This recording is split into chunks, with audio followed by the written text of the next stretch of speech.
بسم اللہ الرحمن الرحیم اللہم صلی علی محمد وعلی آل محمد کما صلیت علی ابراہیم وعلی آل ابراہیم انک حمید مجید اللہم بارک علی محمد وعلی آل محمد کما بارکت علی ابراہیم وعلی آل ابراہیم انک حمید مجید۔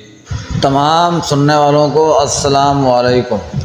مسلم شریف میں ہے کہ رسول کریم رؤوف الرحیم نے فرمایا، ایک شخص قبیلہ مراد سے ہے، اس کا نام اویس رضی اللہ تعالی عنہ ہے۔ تمہارے پاس وہ یمن کے وجود میں آئے گا جس کے جسم پر برس کے نشان تھے جو کہ سب مٹ چکے ہیں، صرف 1 درہم کے برابر نشان باقی ہے۔ وہ اپنی ماں کی بڑی خدمت کرتا ہے، جب اللہ تعالیٰ کی قسم کھاتا ہے تو اللہ تعالیٰ اس کو ضرور پوری کرتا ہے، اگر تم اس کی دعائے مغفرت لے سکو تو لے لینا۔ حضرت عمر فاروق رضی اللہ تعالیٰ عنہ اپنے عہد خلافت میں ایک دفعہ زمانہ حج میں ایام تشریف کے دوسرے دن بندگان خدا کے بندوں کو نصیحت فرما رہے تھے اور خدا رسول کے احکام پہنچا رہے تھے۔ سب لوگ حاضر تھے۔ جب آپ رضی اللہ تعالیٰ عنہ آد و نصیحت فرما چکے تھے تو فرمایا کہ تم میں جو اہل کوفہ ہوں وہ اٹھیں۔ سب کوفی کھڑے ہو گئے۔ پھر فرمایا تم میں جو کرن کا ہو وہ کھڑا رہے، باقی بیٹھ جائیں، سوائے ایک شخص کے سب بیٹھ گئے۔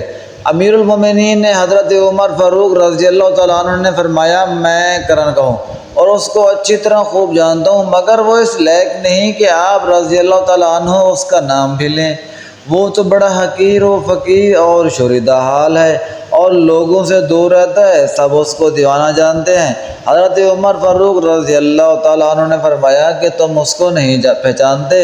میں نے حضرت رسالت مآب صلی اللہ علیہ وسلم سے یہ فرماتے ہوئے سنا کہ نبی کلب کی بکریوں کے بالوں کے تعداد کے برابر میری امت کے آدمی اس کی شفاعت سے بخشے جائیں گے، اور بہت کچھ تعریف فرمائی ہے۔ حضرت عمر فاروق رضی اللہ تعالیٰ عنہ آپ رضی اللہ تعالیٰ عنہ کا پتہ معلوم کر کے حضرت علی المرتضیٰ عنہ کے ہمراہ کوفے میں تشریف لائے اور خطبہ مسنونہ کے درمیان اہل نجد سے پوچھا کہ تم میں جو کرن کا رہنے والا ہو وہ میرے سامنے آئے۔ ایک شخص سامنے آیا، اس سے آپ رضی اللہ تعالیٰ عنہ نے پتہ دریافت کیا اور اس نے بھی یہی کہا، اے امیر المومنین، وہ تو ایک وحشی ہے جو لوگوں سے نہیں ملتا۔ دریافت کیا، وہ کہاں ملے گا؟ وادی غرہ میں دن کو اونٹ چراتا ہے اور رات کو خشک روٹی کھا لیتا ہے، شہر میں نہیں آتا اور نہ کسی سے ملتا ہے۔ لوگ ہنستے ہیں تو وہ روتا ہے، لوگ روتے ہیں تو وہ ہنستا ہے، بلکہ دیوانہ ہے، عجیب باتیں کرتا ہے، بچے اس کو ستاتے ہیں، بڑے اس سے نفرت کرتے ہیں۔ چنانچہ عمر فاروق رضی اللہ تعالیٰ عنہ نے حضرت علی المرتضیٰ رضی اللہ تعالیٰ عنہ وادی غرہ میں پہنچے، دیکھا تو آپ رضی اللہ تعالیٰ عنہ ایک درخت کے نیچے مصروف نماز ہیں اور ان کا اونٹ خود بخود چر رہے ہیں۔ حضرت عمر فاروق رضی اللہ تعالیٰ عنہ آپ رضی اللہ تعالیٰ عنہ کی رخ جانب جا کر کھڑے ہو گئے تو آپ رضی اللہ تعالیٰ عنہ نے نماز مکمل کی تو حضرت عمر فاروق رضی اللہ تعالیٰ عنہ نے السلام علیکم ورحمۃ اللہ کہا۔ آپ رحمۃ اللہ علیہ نے وعلیکم السلام ورحمۃ اللہ وبرکاتہ کا جواب دیا۔ حضرت عمر فاروق رضی اللہ تعالیٰ عنہ نے دریافت فرمایا، تم کون ہو؟ فرمایا، میں اونٹوں کا چرواہا ہوں اور قوم کا مزدور ہوں۔ تو حضرت عمر فاروق رضی اللہ تعالیٰ عنہ نے فرمایا، یہ تو ہم بھی جانتے ہیں کہ دنیا کے تمام مخلوق اللہ تعالیٰ کے بندے ہیں، اور اپنا وہ نام بتائیے جو آپ رضی اللہ تعالیٰ عنہ کی والدہ مائدہ نے رکھا ہے۔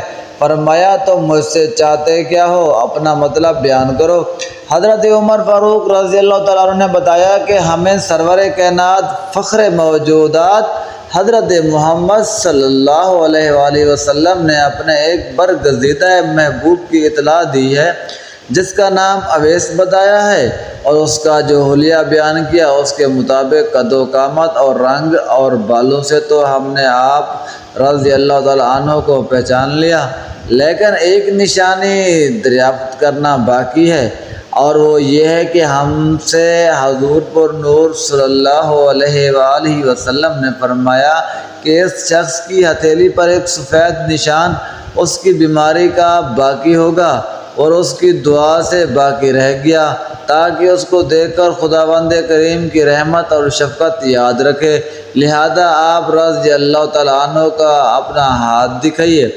آپ رضی اللہ تعالیٰ عنہ نے فرمایا، اپنا ہاتھ دکھایا تو واقعی اس پر نشان تھا، جس کو حضرت عمر فاروق رضی اللہ تعالیٰ عنہ نے دیکھتے ہی چوم لیا۔ حضرت عمر فاروق رضی اللہ تعالیٰ عنہ نے فرمایا، ہم گواہی دیتے ہیں کہ بے شک آپ رضی اللہ تعالیٰ عنہ ہی محبوب حبیب صلی اللہ علیہ وسلم اویس کرنی رضی اللہ تعالیٰ عنہ ہیں۔ آپ رضی اللہ تعالیٰ عنہ نے ہمارے لیے دعا فرمائیں۔ خواجہ اویس کرنی رضی اللہ تعالیٰ عنہ نے فرمایا، مسلمان دعا کو صرف اپنے ہی نفس کے لیے محسوس نہیں کر سکتا، میں بھی بعد ہر نماز کی تشہد میں کہتا ہوں، اے خدائے مروت عورت اور ممنوع کو بخش دے۔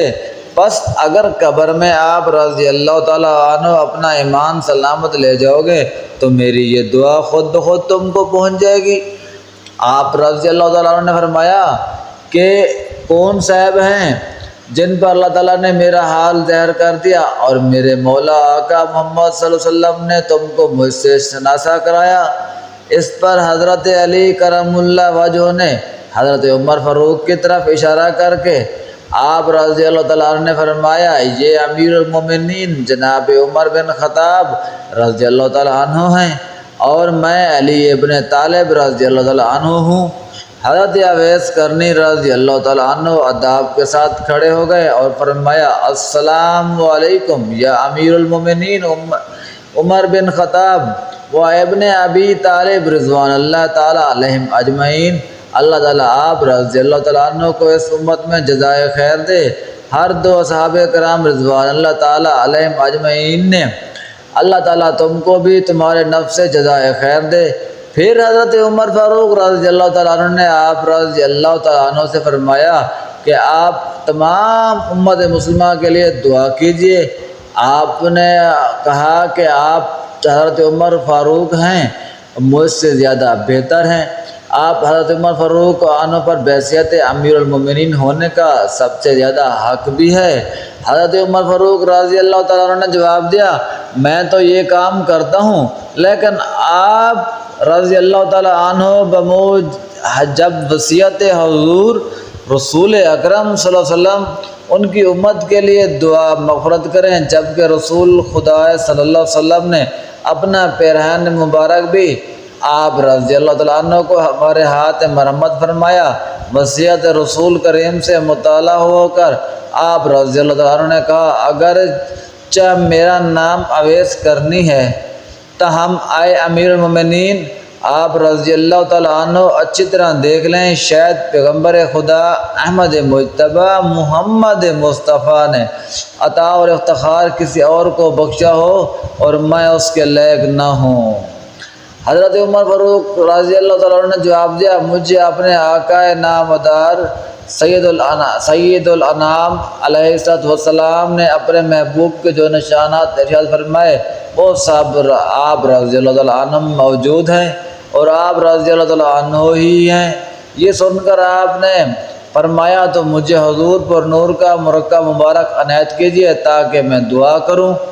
حضرت عمر فاروق رضی اللہ تعالیٰ عنہ نے نہایت و ادب کے ساتھ پیرہن رسول خدا جب آپ رضی اللہ تعالیٰ عنہ کی خدمت میں پیش کیا تو آپ رضی اللہ تعالیٰ عنہ نے نہایت ادب و احترام سے اور عزت و تکریم سے اپنے سر پر رکھا اور پھر اس مرکب مبارک کو لے کر ایک الگ جگہ پر گئے اور وہاں جگہ صاف کر کے وہاں پیرہن مبارک کو سامنے رکھ کر درگاہ الہی میں سر وجود ہو کر عرض کیا، یار الہی میرے آقا اور میرے محبوب رسول مقبول صلی اللہ علیہ وسلم نے مجھے یہ مرکب فرمایا کہ ارشاد فرمایا کہ میں ان کی امت کے لیے دعائے مغفرت کروں۔ اور تیری بارگاہ اقدس میں دعا کروں، لہذا میں یہ مرقع نہیں پہنوں گا جب تک کوئی تو تمام امت احمدیہ کو نہ بخش دے۔ یا الہ العالمین، تیرے مقدس رسول حضرت محمد صلی اللہ علیہ وسلم اور ان کے صحابہ کرام، حضرت عمر فاروق رضی اللہ تعالیٰ عنہ اور علی الکرام وجہ الکریم نے تو اپنا کام پورا کر دیا، اب صرف تیرا کام باقی ہے، تو میری دعا قبول کر اور امت مسلمہ کو بخش دے۔ حاطف نے آواز دی کہ تیری دعا کے مطابق امت مسلمہ کا کچھ حصہ بخش دیا گیا۔ عرض الہی کیا ہے؟ عرض کیا، یا الہی میں تو تیرے محبوب کی سب امت کی مغفرت کا طالب ہوں۔ ندائے غیب ہوئی کہ ایک حصے کو اور بخش دیا۔ عرض کیا، نہیں، میں اس وقت تک مرقع رسول نہ پہنوں گا جب تک تمام امت کو نہ بخش دے۔ القا ہوا، کیا ایک اور حصہ بخش دیا؟ اب اپنے محبوب کا مرقع پہن لیں۔ عہد و معبود میں التجا و بخشش کے یہی راز و نیاز ہو رہے تھے کہ اتنے میں حضرت عمر فاروق رضی اللہ تعالیٰ عنہ اور حضرت علی المرتضیٰ رضی اللہ تعالیٰ عنہ اس تاخیر سب معلوم کرنے کے لیے آپ رضی اللہ تعالیٰ عنہ کے پاس جو تشریف لائے، تو آپ رضی اللہ تعالیٰ عنہ نے اگر کچھ دیر اور صبر کرتے تو میں جب تک دریائے مغفرت الہی سے سیراب نہ ہو جاتا اور سر سجدے سے نہ اٹھاتا، یعنی جب تک تمام امت محمدیہ کو ارحم الراحمین سے نہ بخش لیتا، مرقع رسول کو نہ پہنتا۔ اور سر سجدے سے نہ اٹھاتا، یعنی جب تک تمام امت محمدیہ کو ارحم الراحمین سے بخشوا لیتا، مرقع رسول کو نہ پہنتا۔ اور حضرت عمر فاروق رضی اللہ تعالیٰ عنہ کے دل پر آپ کی یہ شان و جلالت اور حالت اور استفاع دیکھ کر رکعت طاری ہو گئی۔ کبھی آپ رضی اللہ تعالیٰ عنہ کی بیدار خستہ کو دیکھتے ہیں، کبھی آپ اس کی حالت کو دیکھتے ہیں، اس قدر پاکیزہ روحانی حالت ملاحظہ فرماتے ہیں۔